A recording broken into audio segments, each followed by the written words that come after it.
Hello दोस्तों, नमस्कार दोस्तों, स्वागत है आप सभी का online data first YouTube channel पर। इस वीडियो में हम बात कर रहे हैं कई बड़ी और लेटेस्ट अपडेट के बारे में जो कि संबंधित है यूपी टीजीटी पीजीटी एग्जाम को लेकर। UP TGT PGT exam date के बारे में, साथ ही साथ अगर बात की जाए टीजीटी पीजीटी परीक्षा केंद्रों को लेकर, साथ ही हम बात करेंगे 68,500 की याचिका खारिज के बाद 27,713 नई प्राथमिक शिक्षक भर्ती के बारे में योगी सरकार के बयान को लेकर। साथ ही हम बात करें इसके अलावा अगर बात की जाए एलटी गेट जीआईसी प्रवक्ता के साथ एमपी स्टाफ नर्स को लेकर, एक एक करके सारी अपडेट हम कवर करेंगे। चैनल को सब्सक्राइब करके बेल आइकन को दबा लें और वीडियो को लाइक कर दें, जिससे कि आपको रियल ऑथेंटिक जानकारी ऑनलाइन अडाफा स्टडी यूट्यूब चैनल के माध्यम से मिलती रहे। सीधे शुरुआत करते हैं मुद्दे की और बड़ी अपडेट के साथ, जो कि संबंधित है आप सभी के लिए। अगर बात की जाए टीजीटी पीजीटी एग्जाम को लेकर, इस वीडियो में हम बात करें एमपीएसबी के माध्यम से होने वाली भर्ती नर्सिंग ऑफिसर और स्टाफ नर्स की बेस्ट बुक के बारे में, जो कि चक्षु प्रकाशन की है। ये बुक आप सभी के भर्ती परीक्षा के सिलेबस और पैटर्न को ध्यान में रखकर तैयार की गई है। इसमें आपको 25 प्रैक्टिस सेट प्लस आपको व्याख्यात्मक हल के साथ देखने के लिए मिलते हैं, प्लस आपको एक सॉल्व पेपर भी दिया जाता है, जिससे कि आप प्रीवियस ईयर क्वेश्चंस को ध्यान में रखकर तैयारी कर सकें।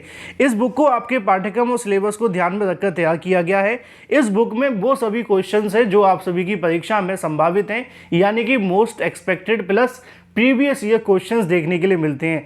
इस बुक में तमाम उन क्वेश्चन की सटीक और सही उत्तर माला प्लस व्याख्यात्मक हल के साथ दी जाती है। इस बुक को आप अमेजोन या फ्लिपकार्ट से परचेज कर सकते हैं या अपने नज़दीकी स्टोर से। लिंक मैंने वीडियो की डिस्क्रिप्शन में दे दिया है। अपनी तैयारी को मजबूत करने के लिए आज ही परचेज करें। और सबसे पहली जो अपडेट है वो संबंधित है टीजीटी पीजीटी 2022 की भर्ती की परीक्षा के बारे में, साथ ही साथ शिक्षा सेवा चयन आयोग के माध्यम से कुछ और नई जानकारियों को लेकर। अगर बात की जाए उत्तर प्रदेश जो आपका नया शिक्षा सेवा चयन आयोग है उसके माध्यम से यहाँ पर टीजीटी पीजीटी 2022 की भर्ती को लेकर एक बड़ी अपडेट निकल कर सामने आ रही है, जो कि आपकी एग्जाम की और परीक्षा केंद्रों के बारे में है। मैंने आप सभी को जानकारी दी थी कि जो शिक्षा सेवा चयन आयोग है उसके मुताबिक आपकी परीक्षा के लिए 4, 5 और 11, 12 अप्रैल के संबंध में सभी जिला अधिकारियों को पत्र लिख करके बताया गया था कि उनकी तरफ से टीजीटी और पीजीटी की जो परीक्षा है वो आयोजित करानी है, और इस परीक्षा के लिए जो पर्याप्त संख्या में परीक्षा केंद्रों का कहीं ना कहीं जो ब्यौरा है वो शिक्षा सेवा चयन आयोग को भेज दिया जाए। अब यहाँ पे जो कहीं ना कहीं कहा जा सकता है जिला अधिकारियों को पत्र भेजा गया था टीजीटी और पीजीटी की परीक्षा को लेकर, उससे संबंधित एक बड़ी जानकारी सामने निकल कर आ रही है। आपने देखा होगा कि असिस्टेंट प्रोफेसर भर्ती को लेकर भी पहले परीक्षा फरवरी में 10-11 तारीख के आसपास होने जा रही थी, लेकिन बाद में उसको बढ़ा करके 15, 16 या 16 जो भी 15-16 तारीख की शायद है ना, हाँ उस तारीख को कर दिया गया। उसकी वजह क्या थी? उसकी वजह यही थी कि परीक्षा केंद्रों की तरफ से सहमति नहीं बनी थी। अब यहाँ पे असिस्टेंट प्रोफेसर भर्ती को लेकर और समस्या आ गई है। मैंने कल भी बताया था कि 4 अलग अलग परीक्षाएं टकरा गई हैं एक ही तारीख पर। अब कुछ अभ्यर्थियों का कहना है कि हम असिस्टेंट प्रोफेसर भर्ती की परीक्षा देना चाहते हैं, कुछ का कहना दूसरी, लेकिन वो एक मामला अलग है। उसको लेकर शिक्षा सेवा चयन आयोग का तो ये कहना है कि हम परीक्षा की तारीख को चेंज तब तक नहीं करेंगे जब तक हमें नहीं लगता कि कोई बदलाव करना चाहिए। ठीक है, तो यानी कि कोई शासन की तरफ से आदेश आ जाए या उनको लगता है कि कोई ऐसी परीक्षा है जिसकी वजह से बड़ी संख्या में अभ्यर्थियों को नुकसान हो जाएगा, या कोई और विशेष परिस्थिति, यानी कि असिस्टेंट प्रोफेसर भर्ती की परीक्षा तो अपने तय समय पर होने जा रही है ऑलमोस्ट, उसमें कोई बदलाव अभी नहीं है। जो भी जानकारी होगी मैं आपको समय समय पर दे दूंगा। लेकिन अब टीजीटी और पीजीटी परीक्षा को लेकर थोड़ी सी समस्याओं का सामना करना पड़ रहा है, क्योंकि शिक्षा सेवा चयन आयोग के माध्यम से जो पत्र भेजा गया था जिसके अंदर यहाँ पे आपकी जो 4, 5 और 11, 12 अप्रैल को परीक्षा कराने के लिए कहा गया था, उन तारीखों को लेकर अभी भी कई परीक्षा केंद्रों के माध्यम से कोई सहमति पत्र देखने के लिए नहीं मिला है। जी हाँ, शिक्षा सेवा चयन आयोग के माध्यम से दी गई जानकारी के मुताबिक अभी भी कई ऐसे जिले हैं जिनकी तरफ से टीजीटी पीजीटी परीक्षाओं को लेकर अपनी ओर से सहमति पत्र नहीं भेजा गया है। हालांकि वो इस बात को लेकर आश्वस्त है कि अभी काफ़ी लंबा समय पड़ा हुआ है और ऐसे में शिक्षा सेवा चयन आयोग के पास में समय भी है, और जैसे जैसे कहीं ना कहीं जो असिस्टेंट प्रोफेसर भर्ती की परीक्षा नज़दीक आती जाएगी वैसे वैसे कहीं ना कहीं उनके पास में जो समय वो कम होता जाएगा। तो जो शिक्षा सेवा चयन आयोग की जो कह सकते हैं टेंशन है या सरदर्दी है, वो परीक्षा केंद्रों को लेकर अभी भी बनी हुई है।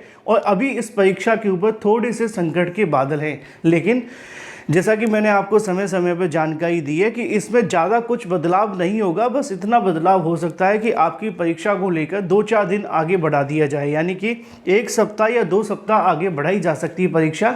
लेकिन अभी जो आपकी तारीखें हैं उनमें कोई बदलाव होने के लिए सबसे पहला हमें कहीं ना कहीं फाइनल करना है परीक्षा केंद्रों को लेकर, और उस पर अभी फाइनल जो सहमति है वो नहीं मिली है, पहला जवाब। दूसरा, जो शिक्षा सेवा चयन आयोग के माध्यम से जानकारी दी गई है कि इसकी परीक्षा से संबंधित पेपर बनाना, पेपर के साथ साथ और भी तमाम तरीके के कार्य शुरू करने हैं, और इससे संबंधित शिक्षा सेवा चयन आयोग ने सभी तरह के कहीं ना कहीं कह सकते हैं कि जो एजेंसी उनके साथ में संपर्क साधने का प्रयास कर लिया गया है, और पेपर बनाने को लेकर भी जो तैयारियां वो शुरू कर दी गई हैं। मुझे जो अंदरूनी सूत्रों के माध्यम से जानकारी मिली है, मार्च के अगर बात की जाए 15 मार्च से पहले सभी तरह की प्रिपरेशन पर फाइनल मोहर लगाते हुए आपकी परीक्षा की तारीखें घोषित की जाएंगी। यानी कि टीजीटी पीजीटी को लेकर अगर आप इंतज़ार कर रहे हैं कि एग्ज़ाम कैलेंडर जारी कर दिया जाए या नोटिस जारी कर दिया जाए, उसके लिए अभी आपको और इंतज़ार करना होगा, क्योंकि असिस्टेंट प्रोफेसर भर्ती परीक्षा होने के बाद टीजीटी पीजीटी को लेकर जो भी तैयारियां करनी उनमें थोड़ी तेज़ी लाई जाएगी। अभी आयोग भी कहीं ना कहीं पहले फोकस बना करके बैठा हुआ है कि असिस्टेंट प्रोफेसर भर्ती की परीक्षा को पहले करवा लिया जाए, उसके बाद में जो समस्याएं आती हैं, जो कठिनाइयां आती हैं, उनको ध्यान में रखते हुए फिर वो डिसाइड करेंगे कि टीजीटी पीजीटी परीक्षा कब की जाए, किस तरीके से की जाए, और क्या ऐसी रणनीति जो अपनाई जाए जिससे परीक्षा के अंदर किसी तरह की कोई भी कह सकते हैं गैर कानूनी चीज़ें देखने के लिए ना मिले, कह सकते हैं कोई ऐसे अनियमितता देखने के लिए ना मिले, और भी बहुत सारी बातें हैं, लेकिन काम की यही है। ठीक है, तो यहाँ पर शिक्षा सेवा चयन आयोग की अभी सरदर्दी बनी हुई है। परीक्षा केंद्रों ने अभी भी सहमति नहीं दी है, लेकिन आयोग को उम्मीद है कि जैसे जैसे समय आगे बढ़ेगा उनकी तरफ से जवाब आने शुरू हो जाएंगे। इसी के साथ बात कर लेते हैं अपनी अगली अपडेट के बारे में, जो कि संबंधित है 68,500 शिक्षक भर्ती को लेकर। अभी हाल ही में मैंने कल आपको जानकारी दी थी कि 68,500 शिक्षक भर्ती की याचिका या पुनर्विचार याचिका कहें, सुप्रीम कोर्ट से खारिज हो गई है। उसके खारिज हो जाने के बाद हाईकोर्ट की तरफ से दिए गए आदेश 27,713 पदों पर नई प्राथमिक शिक्षक भर्ती को लेकर अब सरकार के माध्यम से क्या बयान दिया जा रहा है वो महत्वपूर्ण है। आज मैंने कई बेसिक शिक्षा अधिकारियों से बात की और बेसिक विभाग के कई अधिकारियों से जानने का प्रयास किया कि जो हाईकोर्ट ने आदेश दिया था उसको सुप्रीम कोर्ट ऑफ इंडिया ने मान्य कर दिया है और सभी याचिकाएं अब खारिज कर दी गई हैं।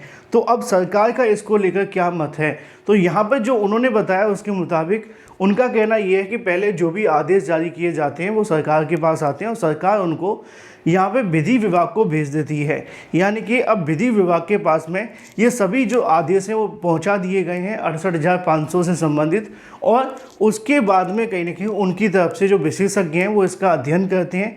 अध्ययन करने के बाद में वो शासन को सलाह देते हैं कि इसमें आगे क्या करना है। फिर सरकार आगे डिसाइड करती है कि उनको किस तरीके से आगे प्रोसेस को बढ़ाना है। यानी कि अब सरकार इस मामले पर जल्द जो फाइनल डिसीजन है वो ले सकती है, क्योंकि जो हाई कोर्ट का ऑर्डर है पूरे तरीके से प्रभावी कर दिया गया है।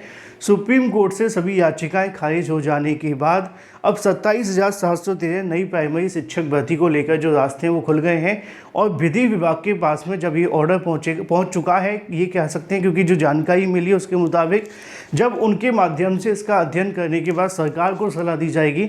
अब सरकार उस पर क्या डिसीजन लेगी ये देखना दिलचस्प होगा। यानी कि सरकार के माध्यम से अब 27,713 को लेकर जवाब देना ही पड़ेगा नई शिक्षक भर्ती के संबंध में। कब तक आएगा इसका इंतजार है, जो भी जानकारी निकलेगी वो मैं आपको दे दूंगा।